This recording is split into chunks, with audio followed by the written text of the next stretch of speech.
ओम सर्वेभ्यो नमः। आप सबका हार्दिक अभिनंदन। आज हम सनातन धर्म के एक ऐसे रहस्यमयी और ज्ञानवर्धक विषय पर चर्चा करेंगे जो चिरंजीवियों से संबंधित है। चिरंजीवी शब्द संस्कृत के चिरम अर्थात दीर्घकाल और जीवी अर्थात जीवित से मिलकर बना है। चिरंजीवी वे महान आत्माएं हैं जिन्होंने अपने असाधारण कर्मों से अमरता प्राप्त की और वे आज भी इस धरती पर जीवित हैं।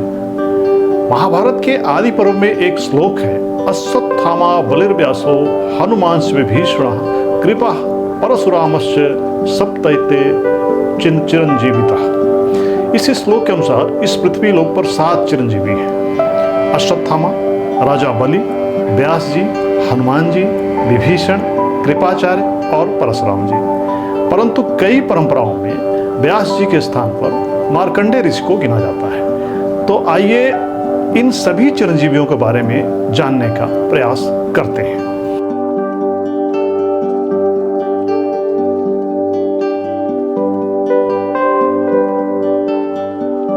जिस प्रकार की श्लोक में पहला नाम अश्वत्थामा का आता है, तो आइए सबसे पहले चिरंजीवी अश्वत्थामा के विषय में जानते हैं।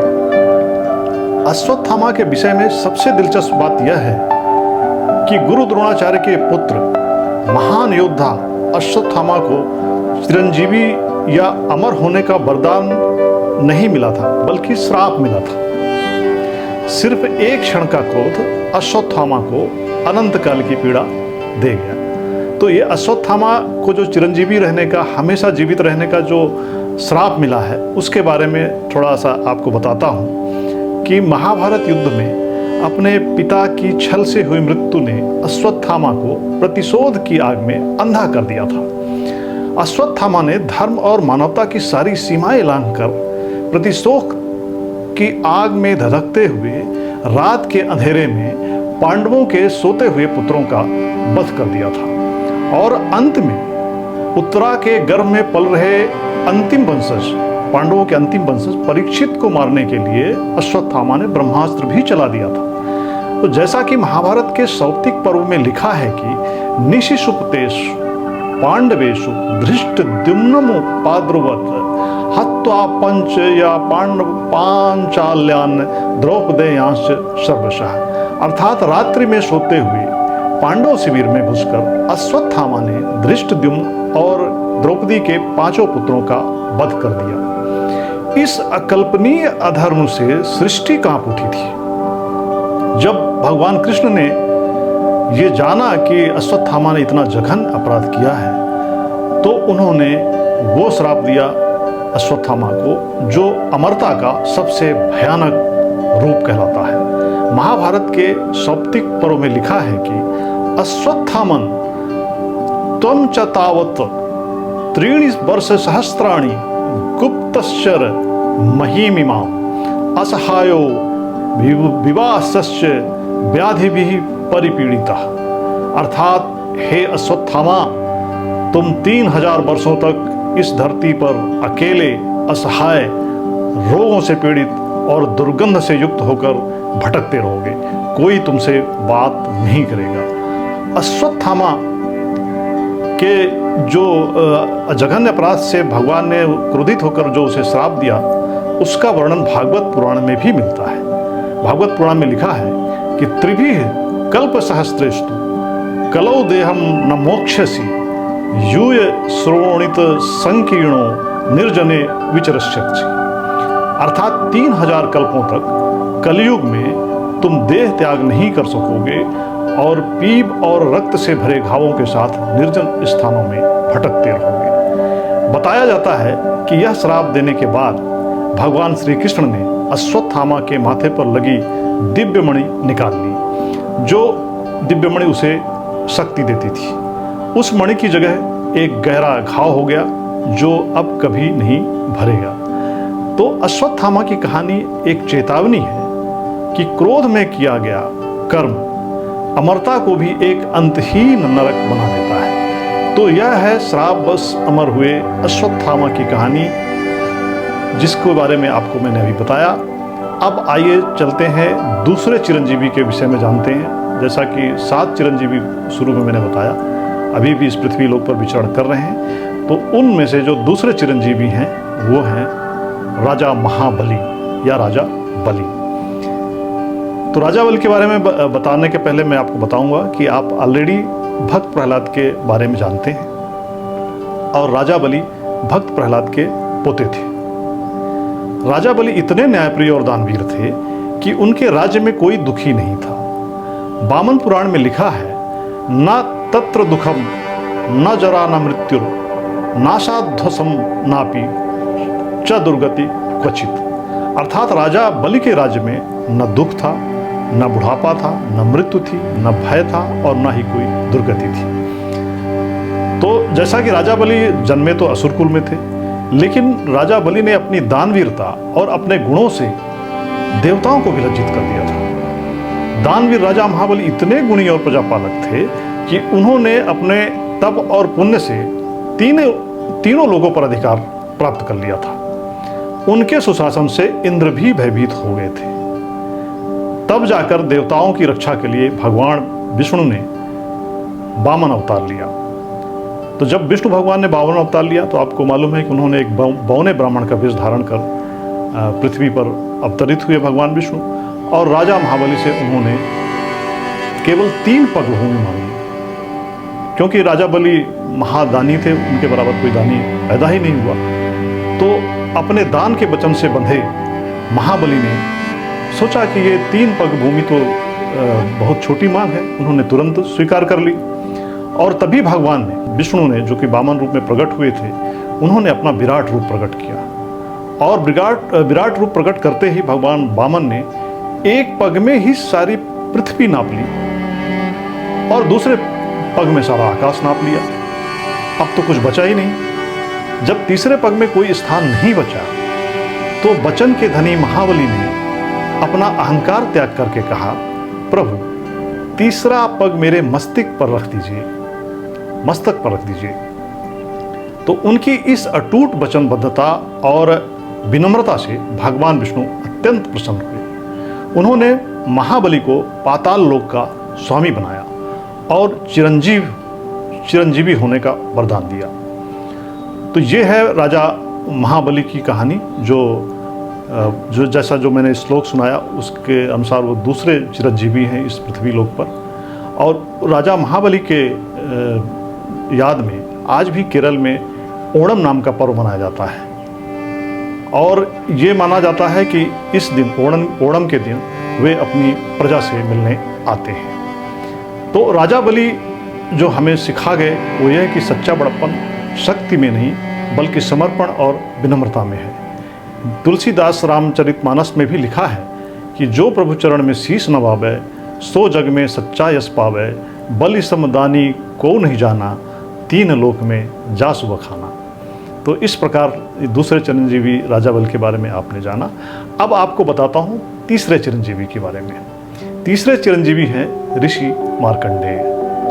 ऋषि मार्कंडेय की कहानी हमें बताती है कि भक्ति में इतनी शक्ति है कि वो स्वयं काल को भी पराजित कर सकती है। दरअसल बाल ऋषि मार्कंडेय की कहानी भक्ति की शक्ति की कहानी है। मार्कंडेय ऋषि जो थे उनको जन्म के साथ ही केवल 16 वर्ष की आयु का वरदान मिला था। अर्थात ये उनके लिए ये भविष्यवाणी थी कि वो सिर्फ 16 वर्ष तक ही जीवित रहेंगे। तो जब उनकी मृत्यु 16 वर्ष की अल्पायु में तय थी तो उन्होंने अपना पूरा ध्यान भगवान शिव की भक्ति में समर्पित कर दिया। जैसे जैसे उनका मृत्यु का समय निकट आया तो भगवान शिव के प्रति उनका समर्पण और भी गहरा होता गया।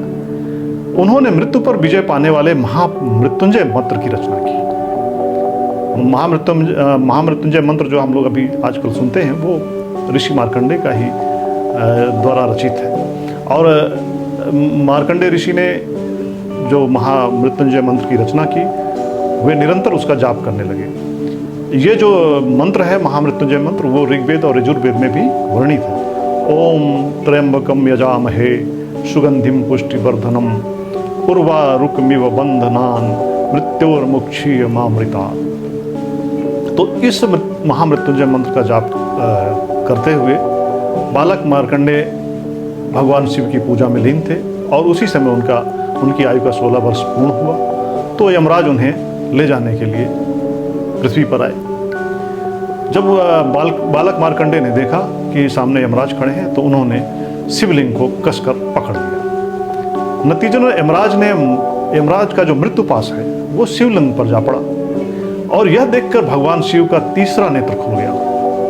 भगवान महादेव ने क्रोधित होकर यमराज को पीछे हटने पर विवश कर दिया और अपने नन्हे भक्त मार्कंडेय की असीम श्रद्धा देखकर भगवान शिव ने न केवल उन्हें मृत्यु के भय से मुक्त किया बल्कि उन्हें चिरंजीवी होने का यानी हमेशा जीवित रहने का वरदान भी दिया। तो ये मार्कंडेय ऋषि की जो कहानी है वो विश्वास दिलाती है कि सच्ची भक्ति भाग्य की रेखाओं को भी बदल सकती है। तो ये हैं तीसरे चिरंजीवी जो इस श्लोक में जिस प्रकार से वर्णन उसके अनुसार तीसरे क्रम में उन्हीं का नाम है। अब मैं बताता हूँ आपको चौथे चिरंजीवी के बारे में जिनके बारे में आप सभी जानते हैं, जो चिरंजीवियों में सबसे प्रसिद्ध सबसे पूजनीय है, जिनको आप संकट मोचन हनुमान जी के नाम से जानते हैं। तो हनुमान जी की शक्ति बुद्धि विद्या और सबसे बढ़कर निस्वार्थ भाव भक्ति के जीवन प्रतीक के रूप में हम लोग जानते हैं। रामायण में हनुमान जी ने अपनी स्वामी भक्ति से हर संभव को संभव कर दिखाया। समुद्र लांघना हो, लंका दहन हो या संजीवनी बूटी लाना हो, उनकी शक्ति और समर्पण का कोई सानी नहीं। अष्ट सिद्धि नवनिधि के दाता असवर दीन जानकी माता।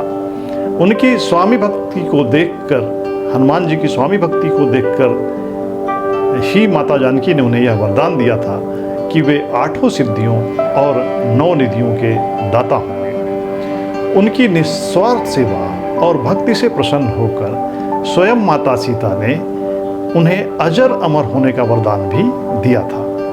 प्रभु श्री राम ने उन्हें आशीर्वाद दिया था कि जब तक इस पृथ्वी पर राम कथा का गान होगा वे सूक्ष्म रूप में वहाँ उपस्थित रहेंगे। आज भी यह मान्यता है कि जहाँ श्रद्धा से राम का नाम लिया जाता है, हनुमान जी वहाँ अदृश्य रूप में अवश्य मौजूद रहते हैं और अपने भक्तों के संकट हरते हैं। वे हमें सिखाते हैं कि सच्ची भक्ति हमें हर भय से मुक्त करके असीम शक्ति प्रदान करती है। वाल्मीकि रामायण के सुंदरकांड में लिखा है कि यत्र यत्र रघुनाथ कीर्तनम तत्र तत्र कृतमस्तका अंजलिम वाष्पवारी परिपूर्ण लोचनम मारुतिम नमत राक्षसांतकम।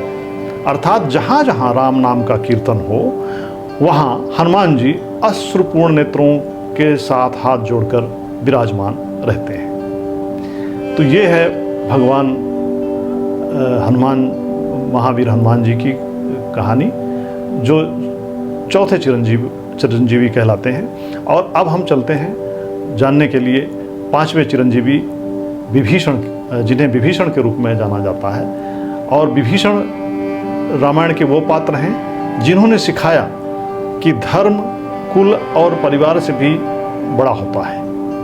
अर्थात परिवार कुल को त्याग देना चाहिए यदि आपको ऐसा लगता है कि परिवार और कुल के साथ रह के अधर्म का साथ देना पड़ रहा है। तो धर्म के सामने बंधु बांधव सगे संबंधी सबको परित्याग करना उचित है।